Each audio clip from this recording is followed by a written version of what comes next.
तो स्वागत आप सभी का हमारे चैनल टारगेट गवर्नमेंट जॉब पे। तो दोस्तों आज हम जीके के 70 क्वेश्चंस करने वाले हैं, जिसमें से कुछ क्वेश्चन साइंस के भी आएंगे, कुछ जियोग्राफी और हिस्ट्री के भी क्वेश्चंस होंगे। आपको पता है किसी भी एग्जाम में चले जाओ, आपके जीके तो हर एग्जाम में मिलता है। और दोस्तों मुझे पता है आपने कहीं ना कहीं जीके आज तक पढ़ा ही है, चाहे किसी चैनल पे पढ़ा हो, चाहे बुक से पढ़ा हो। अगर कोई कॉलेज में है तो वो 11वीं 12वीं 10वीं में भी जरूर पढ़ा है। तो चलो आज 70 क्वेश्चन का जीके का टेस्ट है आपका। आप मुझे कमेंट बॉक्स में जवाब देना कि आपके कितने क्वेश्चन से सही हो रहे हैं। और हाँ, अगर ये 70 क्वेश्चन की आपको पीडीएफ चाहिए दोबारा रिवीजन करने के लिए, तो आपको पीडीएफ भी मैं प्रोवाइड करवा दूंगा target government job Telegram channel पे, जिसका लिंक मैं डिस्क्रिप्शन में अवेलेबल करवा दूंगा। और हाँ दोस्तों, चाहे रेलवे हो, एसएससी हो, चाहे पुलिस हो, चाहे पटवारी हो, चाहे यूपीएससी हो, दोस्तों हर एग्जाम में जीके पूछा जाता है। इंडिया जीके से हम क्वेश्चन से कर रहे हैं। पहले भूगोल के क्वेश्चंस कर रहे हैं। देखो पहला क्वेश्चन है, भारत में सर्वाधिक वर्षा वाला स्थान मासिनराम किस राज्य में स्थित है? तो पहले तुम्हें पता होना चाहिए कि स्थान कौन सा है। मासिनराम जो मेघालय में स्थित है। आपको आता है कि नहीं आता तो मुझे जवाब देना, ठीक है, कमेंट बॉक्स में कितने क्वेश्चन आ रहे हैं। भारत के किस राज्य में मानसून का आगमन सबसे पहले होता है? तो वो होता है केरल में। इसके साथ आप ये भी ध्यान में रखना कि जो जाते मानसून से वर्षा तमिलनाडु पे होती है, तो सबसे लास्ट में कहाँ पे होगी? तमिलनाडु। और सबसे पहले केरल में। किस ग्रह के चारों ओर स्पष्ट वलय हैं? तो शनि। शनि को वलयों वाला ग्रह भी कहते हैं। पाक स्टेट किन देशों को जोड़ता है? याद रखना दोस्तों, बहुत बार पूछा है। पाक, आप भारत पाकिस्तान मत कर देना। पाक जोड़ता है भारत और श्रीलंका के बीच में, पाक स्टेट, पाक जल संधि। भूकंप तथा इससे संबंधित परिघटनाओं का वैज्ञानिक अध्ययन क्या कहलाता है? तो दोस्तों वो कहलाता है सिस्मोलॉजी। अगर आपसे पूछ ले भूकंप की तीव्रता किस में मापते हैं, तो वो सिस्मो से नाम बन जाएगा सिस्मोग्राफी। ये ध्यान रखना आप। छठा क्वेश्चन है, जस्ता के लिए, जस्ता मतलब होता है जिंक, जस्ता के लिए प्रसिद्ध जावर खान किस राज्य में स्थित है? तो वो राजस्थान में स्थित है। लैटिन अमेरिकी, लैटिन अमेरिका का औद्योगिक दृष्टि से सर्वाधिक विकसित देश कौन सा है? तो वो दोस्तों जो अर्जेंटीना देश है, वो औद्योगिक दृष्टि से सबसे विकसित देश। फिर बांदीपुर अभ्यारण्य किस राज्य में है? तो देखो दोस्तों, तीन नाम आप एक साथ ध्यान में रखना। बांदीपुर, बनेरघट्टा, नागरहोल। ऐसे ना, मतलब इसे बोलो इस टाइप से ताकि आपको सीधा याद हो जाए। बांदीपुर, बनेरघट्टा, नागरहोल। बांदीपुर, बनेरघट्टा, नागरहोल कहाँ पे है? कर्नाटक में है। विश्व में सबसे गहरी झील कौन सी है? तो दोस्तों वो है बैकाल झील। साइबेरिया रूस में स्थित है बैकाल झील, जो विश्व की सबसे गहरी झील है। इसके साथ आप मुझे कमेंट बॉक्स में ये बताना, आज का आपका सवाल है कि विश्व की सबसे बड़ी मीठे पानी की झील कौन सी है? वैसे आपको बता दूं मैं, सबसे बड़ी क्षेत्रफल की दृष्टि से खारे पानी की झील है, वो कैस्पियन सागर है। आपको मीठे पानी की सबसे बड़ी झील बतानी है मुझे कमेंट बॉक्स में। भारत में प्राकृतिक रबर का प्रमुख उत्पादन निम्नलिखित में से किस राज्य में होता है? देखो दोस्तों, एक मैं क्लास लेके आऊँगा कल तक, जिसमें आपको सब कुछ बता दूंगा कि भी जैसे सरसों सबसे ज़्यादा कहाँ पे होती है? हमारे राजस्थान में होती है। चावल सबसे ज़्यादा कहाँ पे होता है? पश्चिम बंगाल में होता है। तो जितने भी हमारे खाद्यान्न हैं वो सबसे ज़्यादा किस राज्य में होते हैं? अभी पीछे रेलवे में बहुत बार पूछा गया था, चावल कहाँ होते हैं, मूंगफली सबसे ज़्यादा कहाँ होती है, बाजरा कहाँ होता है सबसे ज़्यादा। तो जैसे यहाँ पे पूछा है कि प्राकृतिक रबर का उत्पादन सबसे ज़्यादा कहाँ पे होता है, तो वो होता है केरल में। मसाले भी सबसे ज़्यादा केरल में होते हैं। दालें सबसे ज़्यादा मध्य प्रदेश में होती है। इसके साथ साथ आपको ये भी ध्यान में रखना, चावल का कटोरा जो है ना, वो तमिलनाडु को बोलते हैं, ये भी ध्यान में रखना। गेहूँ सबसे ज़्यादा उत्तर प्रदेश में होते हैं। इसके साथ अगला है कि भारतीय चावल अनुसंधान संस्थान कहाँ स्थित है? तो दोस्तों ये उड़ीसा के कटक में स्थित है। आपको दोस्तों ट्रिक बताऊँ इसकी। आप चावल खाते हो, अगर मतलब सूखे चावल खाओ तो आवाज़ की सही कट कट आवाज़ नहीं आएगी, तो ऐसे याद रख लो, चावल अनुसंधान कहाँ पे? कटक में। अधिक पैदावार वाले पौधे तैयार किए जाते हैं, मतलब ज़्यादा पैदावार अगर हमें चाहिए तो पौधों का हमें संकरण कराना चाहिए, तो संकरण के द्वारा। सरसों के बीज का सबसे अधिक उत्पादन करने वाला राज्य, अभी पढ़ा था हमने, आ गया, सरसों और बाजरे में एक नंबर पे आता है राजस्थान। किसे भूमध्य सागर का लाइट हाउस कहते हैं? तो जो स्ट्राम्बोली है, सिसली का स्ट्राम्बोली ज्वालामुखी, तो ज्वालामुखी से क्वेश्चन है। तो स्ट्राम्बोली को भूमध्य सागर का लाइट हाउस कहते हैं। लाइट हाउस कहते क्यों है? क्योंकि वो 24 घंटे उसके अलावा निकलता रहता है, इसीलिए मतलब वहाँ पे दिन हो रहा तो उजाला रहता है, बस इसीलिए। भारत में गेहूं का सबसे अधिक उत्पादन वाला राज्य अभी पढ़ा था उत्तर प्रदेश, लेकिन ये भी ध्यान रखना प्रति हेक्टेयर पूछे ना तो पंजाब है। दोनों में कंफ्यूजन मत होना।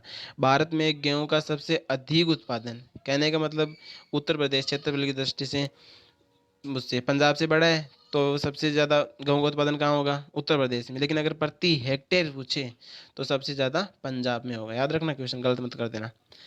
कपास की खेती के लिए भारत में सबसे उत्तम प्रदेश कौन सा है, तो कपास की खेती के लिए जो सिंधु और गंगा घाटी का जो बीच का क्षेत्र है ना वो। इसके अलावा भारत के किस राज्य को चावल का कटोरा कहा जाता है, ये लो क्वेश्चन आ भी गया, अभी पढ़ा था हमने।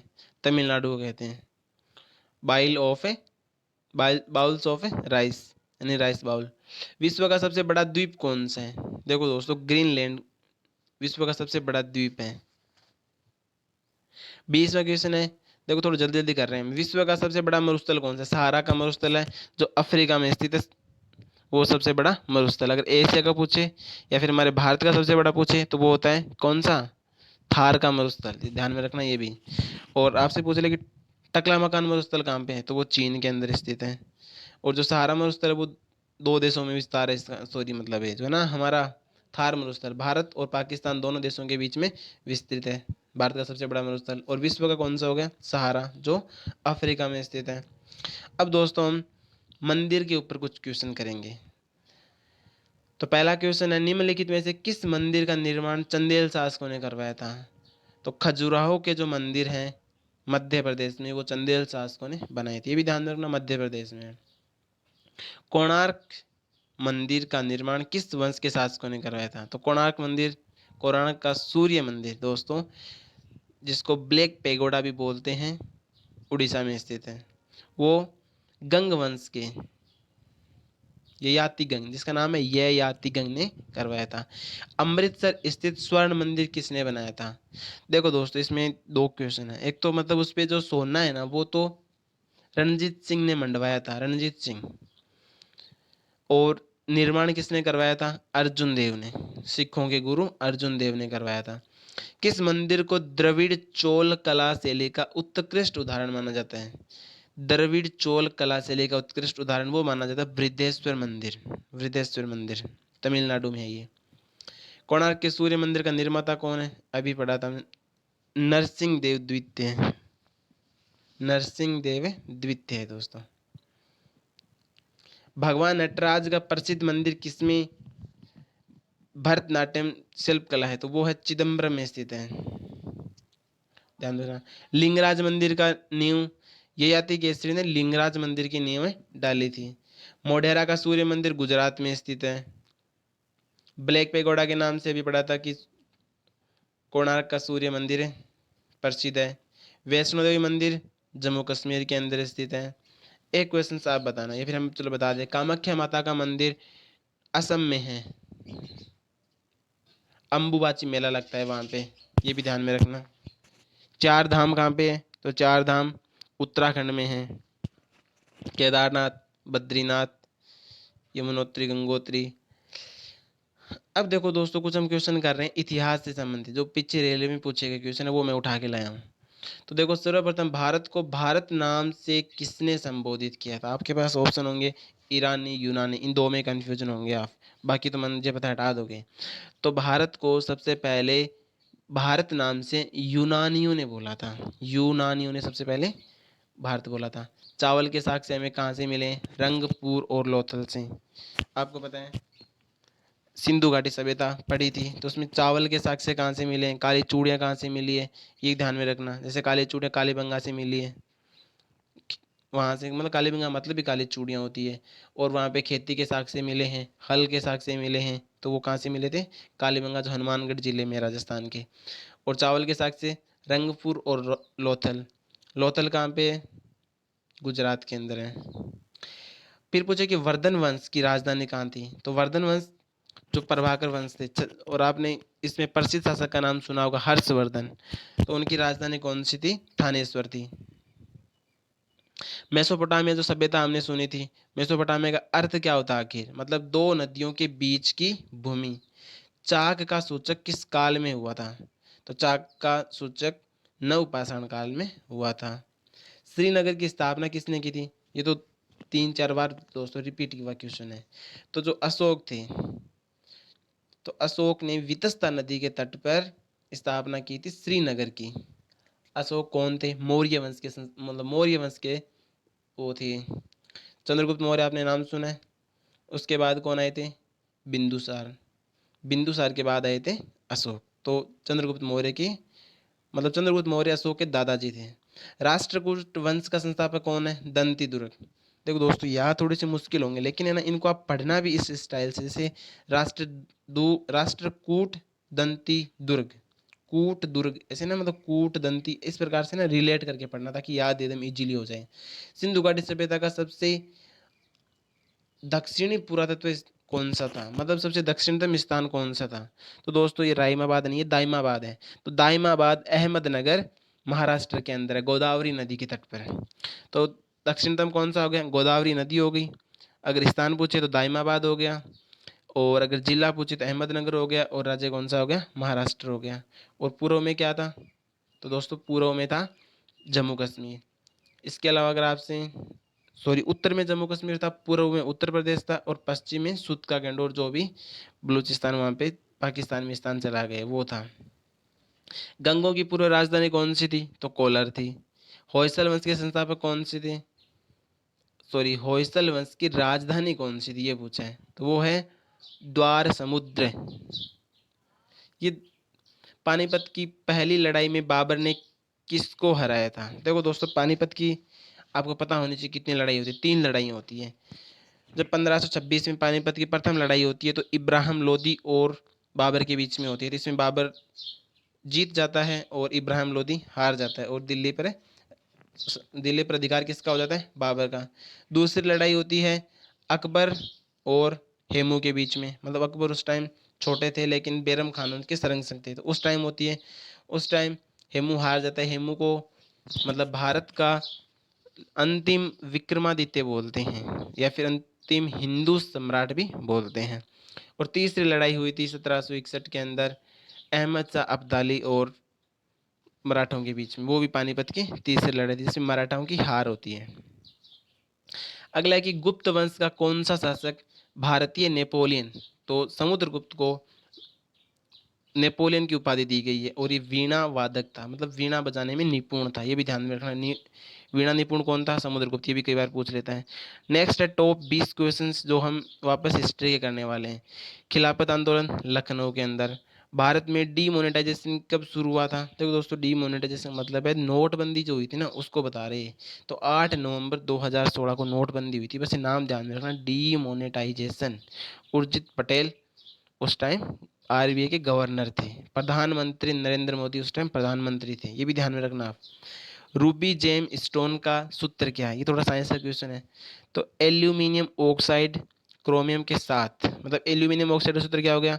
Al2O3। और क्रोमियम दोनों का जो अनुपात है वो क्या कहलाता है? रूबी जेम स्टोन कहते हैं।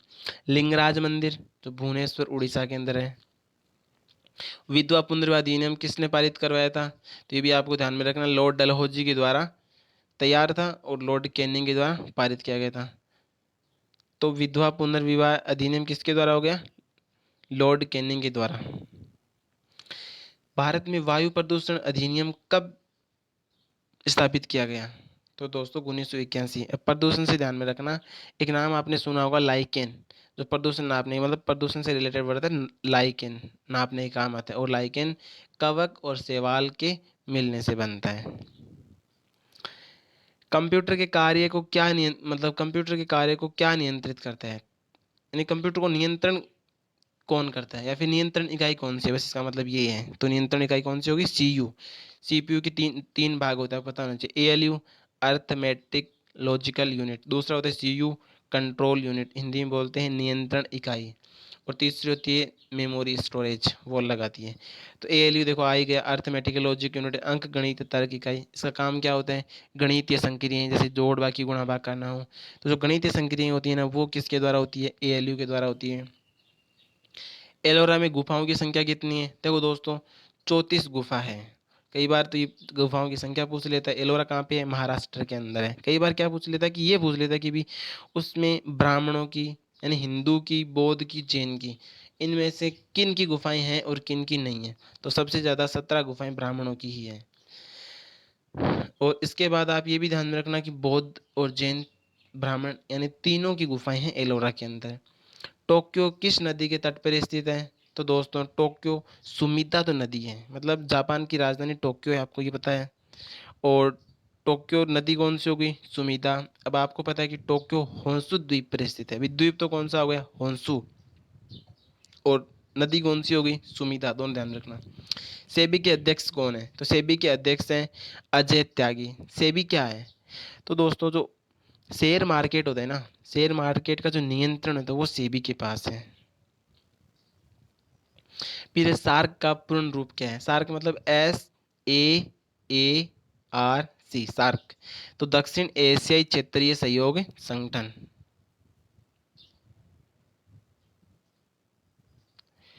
मुद्रा लेखक, यहाँ पे देखो दोस्तों, कई बार मुद्रा लेखक भी लिखा आता है। मैंने मुद्रा लेखक जानबूझ के लिखा। आपने मुद्रा राक्षस पढ़ा होगा। तो मुद्रा राक्षस भी होता है, मुद्रा लेखक भी होता है। तो मुद्रा लेखक के लेखक कौन है, या फिर मुद्रा राक्षस के लेखक? तो वो है विशाखा दत्त। CRY क्रे किससे संबंधित है? तो बाल अधिकार और अब एक भारतीय गैर सरकारी संगठन है जो सभी बच्चों के लिए खुशहाल बचपन सुनिश्चित करने की दिशा में काम करता है। तो क्रे क्या है?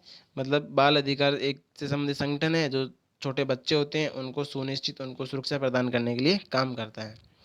IFSC का पूर्ण रूप क्या है? आपने बैंक में कुछ फॉर्म वगैरह भरवाने गए हो या फिर बैंक में खाता खुलवाया है, तो आपको एक कोड बताएं कि IFSC कोड क्या है। मतलब IFSC कोड भारतीय वित्तीय प्रणाली संहिता, जिसका हिंदी में फुल नाम होता है। IPL 2020 में पर्पल कप किसने जीता था? देखो दोस्तों, IPL 2020 आपको पता है संयुक्त राज्य अमेरिका में हुआ था। 13वां संस्करण था। 14वां संस्करण भी हो रहा था लेकिन बीच में रद्द हो गया कोविड की वजह से। लेकिन इसमें दो कप मेन होते हैं, एक तो होता है पर्पल कप, एक होता है ऑरेंज कप। आपको देखो दोस्तों, थोड़ी सी मैं मतलब हिंट दे देता हूँ कैसे याद करने हैं। ये भी पूछ सकता है कि पर्पल कप क्यों दिया जाता है? क्योंकि ज़्यादा विकेट लेने के, जो ज़्यादा विकेट लेता है उसको पर्पल कप देते हैं। और जो ऑरेंज कप होता है वो ज़्यादा रन बनाने वाले को दिया जाता है। तो ऑरेंज कप तो किसको दिया गया है? KL राहुल को। और पर्पल कप किसको दिया गया है? रबाडा को। अब इतना याद रखो, रबाडा और KL राहुल। तो KL राहुल को कौन सा दिया गया? Orange cup. रबाडा को कौन सा दिया गया? Purple cup. इसको आप ऐसे याद कर सकते हो भी, ऑरेंज और एक होता है उनका पर्पल। पानीपत की तीसरी लड़ाई भी पढ़ी थी हमने, 1761 को हुई थी, 14 जनवरी 1761। मोहम्मद महमद मतलब अब्दाली, मोहम्मद शाह अब्दाली, और इधर थे मराठा। तो मराठा हार गए थे। और हारे क्यों थे? क्योंकि भारत में किसी ने भी मराठाओं का साथ नहीं दिया था। और मराठाओं का प्रकोप भी काफ़ी था, इसीलिए मराठाओं का साथ किसी ने नहीं दिया। CLU भी पढ़ा था हमने। एक तो अभी पढ़ा था हमने ALU, अर्थमेटिक लॉजिकल यूनिट। अब आया CLU, तो कंप्यूटर लॉजिक यूनिट। RBI का मुख्यालय, अब RBI से ध्यान में रखना, 1 अप्रैल 1935 को स्थापना होती है। शुरुआत में इसका मुख्यालय कोलकाता में होता है, लेकिन 1937 में मतलब 2 साल के बाद इसका मुख्यालय मुंबई में स्थानांतरित कर दिया गया। और मुंबई में अभी RBI के गवर्नर कौन है? बहुत ज़्यादा बार पूछा जाता है, Shaktikanta Das, 25वें governor. Exim bank की स्थापना कब हुई थी? तो दोस्तों वो 1982 में हुई थी। तो दोस्तों थोड़े से क्वेश्चन और है, 70 क्वेश्चन का टारगेट लेके चले थे, आपकी 1 मिनट लेना चाहूँगा दोस्तों। हम यहाँ पे मेन टारगेट दोस्तों हमारा रेलवे और SSC है, लेकिन आपको पता है दोस्तों जीके हर एग्जाम में आते हैं। चाहे आप राजस्थान पुलिस ले लो, चाहे आप UPSC का एग्जाम ले लो, चाहे आप चपरासी का ले लो, चाहे पटवारी का ले लो, आपको पता है राजस्थान जीके और इंडिया जीके हर एक फील्ड में आता है, हर एक जॉब में आता है। तो हम यहाँ पे दोस्तों आपको रोजाना 3 से 4 क्लास आएगी। एक सुबह करंट अफेयर की क्लास आएगी जो अभी हमने अपलोड कर दिया, आप देख सकते हो। एक साइंस की क्लास आएगी जो अभी आएगी कुछ देर के बाद। और एक रोजाना जीके की क्लास आएगी जिसमें हम कुछ कई बार टॉपिक भी कराएंगे, कई बार 100 से इस बार क्वेश्चन कम नहीं होगा, 100 क्वेश्चन आपके पास से रिवीजन के लिए आते रहेंगे। तो आप इनको रिवीजन करते रहिए। और हाँ, टेलीग्राम ग्रुप ज्वाइन कर लीजिए जिससे कि आप PDF भी प्राप्त कर सकते हो। और हाँ दोस्तों, अपने दोस्तों के साथ शेयर करना ना भूलें अगर आपको ये कंटेंट अच्छा लगे तो। ठीक है दोस्तों, अगला क्वेश्चन पढ़ते हैं। गौतम बुद्ध का बचपन का नाम क्या था? सिद्धार्थ। और भारत में सशस्त्र बलों का सर्वसेनापति राष्ट्रपति। तो दोस्तों जल्दी कर लेते हैं, टाइम काफ़ी हो गया। रतौंधी किस विटामिन की कमी से होता है? विटामिन ए की कमी से। विटामिन ए का नाम क्या होता है? रेटिनॉल। विटामिन जो ए होता है वो हमारी यकृत में मतलब संचित रहता है। विटामिन ए की कमी से रतौंधी हो गया। हमारी आंखों के जो ऊतक होते हैं वो कमज़ोर हो जाते हैं, इस प्रकार से रात में कम दिखाई देता है, दिखाई देता ही नहीं है वो। पोंगल किसका है? तो तमिलनाडु को है, त्योहार है। और गिद्दा और भंगड़ा पंजाब का नृत्य है। टेलीविजन का आविष्कार जॉन लॉगी बेड ने किया है। देखो दोस्तों, एक हम आविष्कार के ऊपर भी वीडियो लेके आएंगे जिससे कि आपका आविष्कार से रिलेटेड कोई क्वेश्चन कभी गलत हो ही ना। भारत की पहली महिला शासिका कौन थी? रजिया सुल्तान, इल्तुतमिश की बेटी थी। इल्तुतमिश जो गुलाम वंश में सबसे पहले कौन आते हैं? कुतुबुद्दीन ऐबक आते हैं। उसके बाद इल्तुतमिश आते हैं, उसके बाद रजिया सुल्तान आती है। 3 साल इन्होंने राज किया था। फिर डाकुओं ने इनकी हत्या कर दी थी। मछली किसकी सहायता से? गलफड़ों की सहायता से सांस लेती है। और हाँ, एक बात ये भी ध्यान में रखना, मछली जैसे कि हमारे मनुष्य के हृदय 4 कोष्ठीय होता है, मछली का हृदय 2 कोष्ठीय होता है, मेंढक का हृदय 3 कोष्ठीय होते हैं। इसके साथ एक्स्ट्रा फैक्ट ध्यान में रखना। इंकलाब जिंदाबाद का नारा किसने दिया था? भगत सिंह ने। एक हम नारों के ऊपर भी आपके लिए वीडियो लेके आएंगे, बस आप प्यार ऐसे बनाए रखना। जलियांवाला बाग हत्याकांड कब हुआ था? तो 1919। कहाँ हुआ था? पंजाब के अमृतसर में। थैंक यू दोस्तों। अगर आपको अच्छा लगे, अगर आपकी इच्छा हो तो लाइक ज़रूर करना, लेकिन सब्सक्राइब करके इसलिए जाना अगर आपको नेक्स्ट क्लास पढ़नी हो, अच्छी लगी हो तो। लेकिन हाँ, ये मेरा वादा है, जो मैं करवाऊंगा उससे बाहर कुछ नहीं आएगा। और हाँ, एग्ज़ाम से पहले पहले आपका सिलेबस से कवर करवा दूंगा। साइंस, करंट अफेयर और जीके, जिसमें मेन है स्टैटिक